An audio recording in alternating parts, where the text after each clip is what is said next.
May tips nga pala tayo dito mga bossing, no? Pagka hugutin nyo itong cam at rocker arm ng Mio or Vega Force, medyo masikip po kasi yan.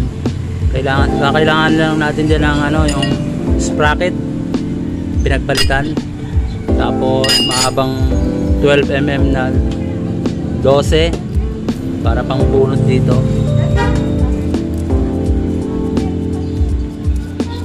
Ayan, sabag lang natin tapos pasok natin dito pag ano. Tapos i-tornilyo po natin sa loob, no? Ipasok natin.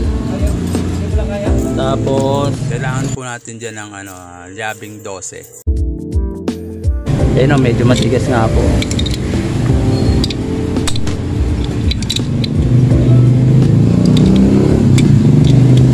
Ikutin nyo lang, ikutin hanggang sa umangat para yan, medyo matigas lang talaga to.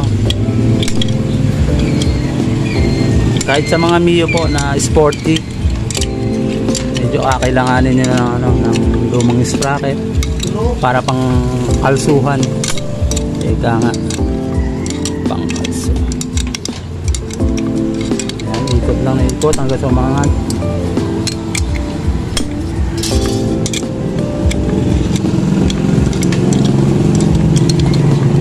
Ayan, maya angat na yan.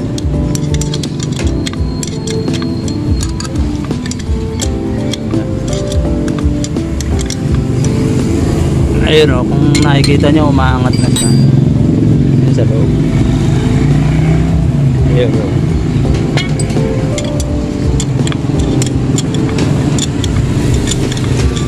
Sa mga Mio, ayan, sporty, Vega Force, ayan, masisikip ang mga rocker arm pin dyan. Kailangan nyo ng ganito. Ganituin nyo na lang para hindi na kayo mahirapan maghanap ng pambunot pag bubunutin nyo yung mga pin.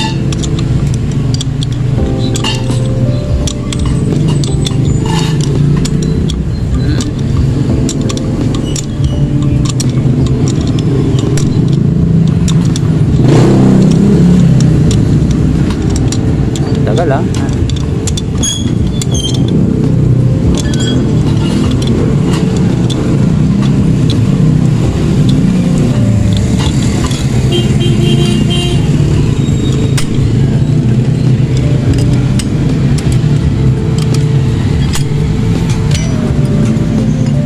Boss, o nahugot na natin. Medyo matigas kasing bunutin yan, matagal ang pagkaka-stack eh. Ngayon ayaw nang matanggal. So ganun lang din gagawin natin dun sa kabila. Release lang uli natin to. Release natin, release natin. Tapos salpak uli natin pag ganyan, para mahugot din natin yung kabila. Ganun din, parehas lang din ang proseso para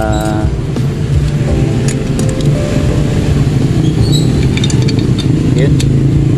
Medyo matigas talagang ano, bunutin. Matigas talagang bunutin to. Vega Force na ano, classic.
ikot na natin.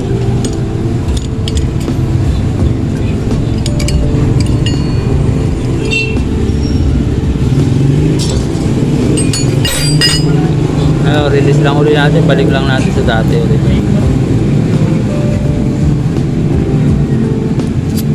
Tapos ang natin yung camshaft naman. Yan.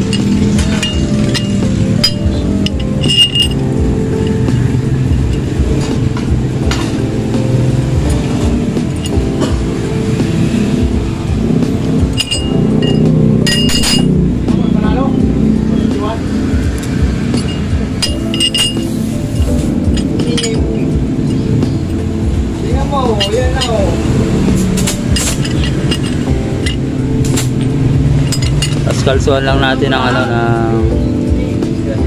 para magpantay yung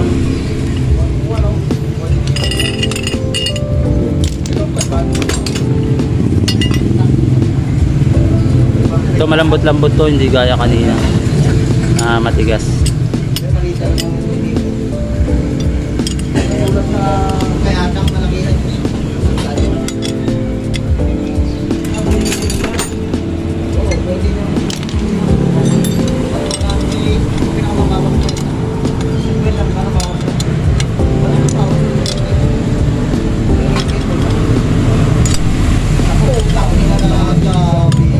Kaya medyo malambot lang siya bunutin kasi ano, hindi lang talaga pwedeng pokpoin, kaya kailangan mo lang din ng ganito.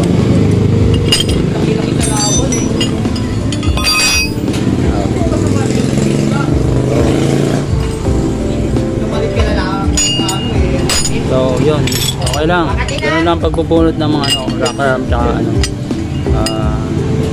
pin ng rocker arm tsaka camshaft. Para konting tips lang para